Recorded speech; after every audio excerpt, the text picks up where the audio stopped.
Hey guys, not a big, huge video today. I've been working on hopefully this is the last crochet project until I put it all away, because it's going to be too hot to put something like that on your lap. So unless at night or something when it's really cool. But I was got a chair behind me. I'm trying to get out of my way. Let me move down just a little bit. Maybe that'll help. Okay, that's better. I was working on this, and it's similar to other things I've made. This is the Ocean Wave stitch. It's very similar to the Circuit stitch and the Open Oyster stitch, and there's just modicum of difference between the three. And I like it because it's textured. So this is what I'm working on right now. This is what I'm trying to finish. I'm more than halfway there. It's wider than I intended it to be. I always make things bigger than they're supposed to be. And then I end up having to finish them, and it takes longer. But anyway, that's what I'm doing with that. And I finished the quilt. I was trying to sell my Juki machine with 3 boxes of fabric that I'm not going to use anymore. There's good quality quilter's cotton, and some flannels and a kit, partial kit still there, and some cut pieces already. For people making scrap quilts, it was great. I was going to send that along with my Juki, but nobody wanted it, even with the fabric. I added fabric and really good quality threads, and threads are pricey, but they didn't want it, so I pulled that off of there. So I'm going to send the thread with the machine if anybody ever buys it. And the fabric, I have everybody wanting it. So somebody's coming here at 2 o'clock today to pick the fabric up and pay me for it, and they're getting a deal. But it's fabric's the kind that I'm probably not going to use anymore. A lot of prints and stuff for scrap type quilts, and I don't think I need that. Because I'm really concentrating more on the quilting, or I was. So here I am with this Juki, and I've got offers for some really great machines on eBay. Like I look at one, and the seller sends me an offer. One sent me an offer for $300 off. They only listed at $1,000 to start with. And I thought, oh gosh, that's so tempting, but they don't have the extension table with the original extension table, the little acrylic table, apparently broke, and so it's not with it. So I'd have to buy that, and that's another $100. Those things are expensive. It was another $100+. So I'm still considering that. I don't know. It's similar to one I used to have. I used to have the Janome 7700, which is a big old workhorse. This is the 8200, which has some improvements over that one. But it's a very similar machine. Same 11-inch throat and all that. So I'm considering that. And I'm going, please let this Juki sell. Please let it sell, because I'd rather sell that and have the money for that to buy another one. And I don't really have the rooms to have 2 machines in my house. So I'm going, okay, sell, sell, sell, sell. Well, guess what? It's still sitting here. And now I'm getting an idea for a quilt. Yeah, see, that happens.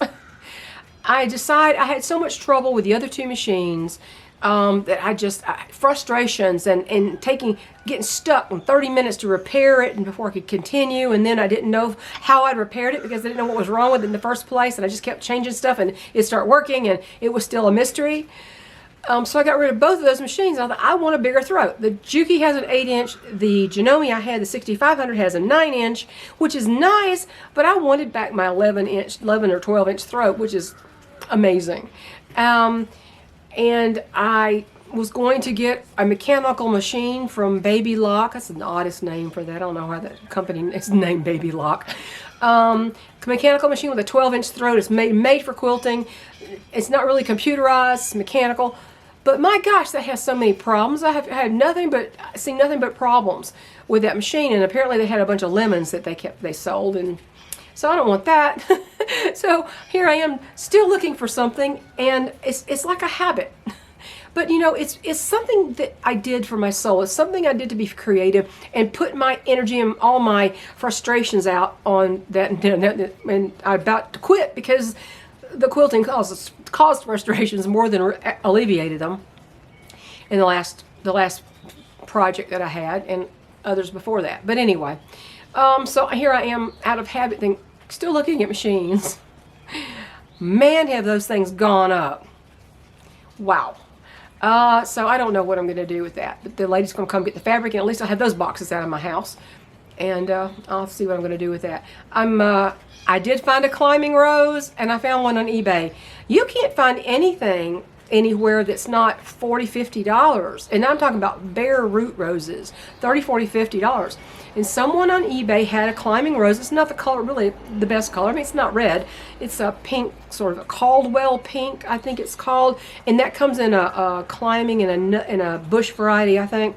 But this is the climbing variety, and I found it for cheaper than anything else, and it's free shipping from Texas. And it's not bare root. It's in a small pot, like a 3-inch plant. So, you know, that's not bad. So I'm going to start with that. I want a hibiscus. I mean, I've got Rose of Sharon that my dad brought me as little sticks that I put in pots, and then when I realized what they were, I planted them out in the garden, at the back end of the garden. Because they go on these big sprays of these beautiful hibiscus-like blooms. And so, you know, I've got those already. And I thought, I want a hibiscus. I want a really interesting color, like a really dark purple or something that's an interesting color. Because I don't have anything against red roses and red flowers, but I like things that are tropical colors or unusual colors. Two of my favorite roses ever. One was a patented rose called Honey Dijon. Oh my word, that was beautiful. I've had it in my slideshows when I did spring slideshows and showed the roses around here. None of them, only one or two exist anymore, of all the roses I used to have. Because I didn't have enough sun when I first moved here. It took progressively every year opening up the sky a little more and more just so I can have some sun to grow food and flowers successfully. And, you know, my husband's Mr. Practical. Oh no, I want flowers. I want something I can eat. It's like, well, guess what? Flowers have a very practical use. All those mounds and mounds of marigolds in my garden last year, it kept all the bugs out. I think I saw one Japanese beetle and no bean beetles for the first time ever. That flowers have a purpose. They're beautiful and they have a purpose. And they're also good for the soul. The one thing I just wanted to tell y'all is just don't let what's going on in the world right now stop you from doing things that you enjoy. And even if they cost money, you can maybe find better cost-effective ways to do them still. Or something like you used to do that's similar but doesn't cost as much. You got to be creative. If you're creative, it'll help you relieve stress. Trust me, it will. Even if you don't have constant machine problems, it will help you relieve stress. But the second one of my other favorite roses that I ever grew, and it died. I had to transplant it finally, and it was limping along, and I transplanted it, and I thought it was going to be okay, and it died. I don't think it's coming back from the root. I hope it will. It was called Reine de Violette. It basically means Queen of the Violets or Queen of the Purples or whatever. It's French, and it had big heads on it. It looked like one of those tissue paper roses. Remember when you were? I don't know if you were. People my age, when we were in school, we used to take the tissue paper, we fold it, attach a string or something to the middle, and then we fan out all the tissue. You know, if it's 2-layer tissue, you would open that up and it looked like a big fluffy rose. And that's what the form of the Reine de Violette looks like. And it smelled heavenly, just like the Honey Dijon was heavenly smelling. Very fragrant roses. I don't see the point in growing non-fragrant roses. Sorry. I mean, beauty's fine, but I want a double whammy. I want to smell that thing too. It's like I have a mock orange out here that the deceased owner of this property planted, but it is an unscented one. Why would you do that? Why not? Yeah, mock orange smells beautiful. Why would you grow an unscented one? But anyway, he did. So that's what's going on right now. I'm looking for ways to make this more me, maybe? I don't know how to say it. More pleasing to the eye. And, you know, I don't know if we're going to ever move from here. I would love to build that house down there. And I tell you what, I'll be taking the cuttings from the roses I planted here. I have a snowball bush that's as big as, I don't know, it's probably 15 feet tall now. And it started from a stick my dad brought me like that from my grandfather's farm. And it's huge snowball bush. It doesn't bloom but very briefly in the spring. I can see the little heads forming on it now, but it is beautiful, and it's beautiful waving in the wind when it does grow. So I've got that. I would want to take some of that with me. But I don't know if we're going anywhere else. It just depends. I mean, I know it's hard to think of anything in the winter. I'm just now paying off my paying for the second half of my new heat pump, which is very quiet. I haven't gotten an electric bill yet, but it's very quiet. It's not very efficient, but it's more efficient than what I had, and it's very, very quiet. My first one was before efficiency ratings even existed, I think. But anyway, so I got that major thing done. Next thing has got to be the roof. Oh, my husband's not going to want to spend that money after he just spent all that other money. But he probably is going to have to, because we need to have it fixed. It can't just keep going on and on. Deferred maintenance can make your house fall down eventually. So I don't know what else there is I was going to say. I can't remember if there's anything else. But yeah, just don't let what's going on in the world, don't let the joy killers actually kill your joy. And we have some real joy killers in government right now, and in every walk of life. And the people who've turned into automatons and robots, and they don't think for themselves anymore, and they're just irritating as hell to me. I cannot stand someone who doesn't think for himself or herself. Can't stand it. I mean, you don't agree with me, but people who can't have a civil conversation without name calling, people, even if you disagree vehemently, why can't you have an exchange like an adult? Apparently nobody can anymore. And if somebody doesn't agree with you, you have to seek to destroy them. Yeah, that's already getting so old. And one last thing, I'm so sick of hearing, beautiful YouTuber dies at 23. Young athlete dies at 21. Died unexpectedly. I'm so sick of hearing that. And I can tell, there's a pattern I've noticed. If they died of something like cancer, that they may be caused by the jab or not, but if they died of cancer, they'll tell you that. If they died of an accident, they'll tell you that. If they died of suicide, they'll tell you that. But if they died of a severe adverse reaction to either the weaponized contagion or the so-called cure they invented for it, which really I think that was invented, and then the other thing was invented, so you get that. You die if that had anything to do with that. They will not say it. They will not say it. They're hiding the truth. I don't believe in anybody hiding the truth about anything. I would know my biological mother today. I would have known her. She may be dead already anyway. She may have died anyway. But I would have known her had my father not hidden the truth from me about their last name. Once I got the last name, it was a matter of weeks, and I had the entire story. I had everything. Even with the closed records in Florida. I was born in Coral Gables, Florida.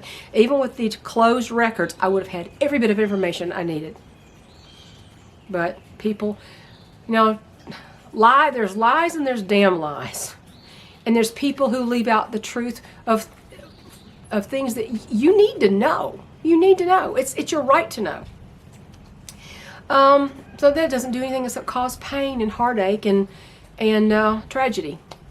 And anyway, that's what's going on with the world today. Nobody cares about the truth. Nobody cares about ethics, morality. They don't care about the traditional, normal, natural order of things anymore. They just don't care.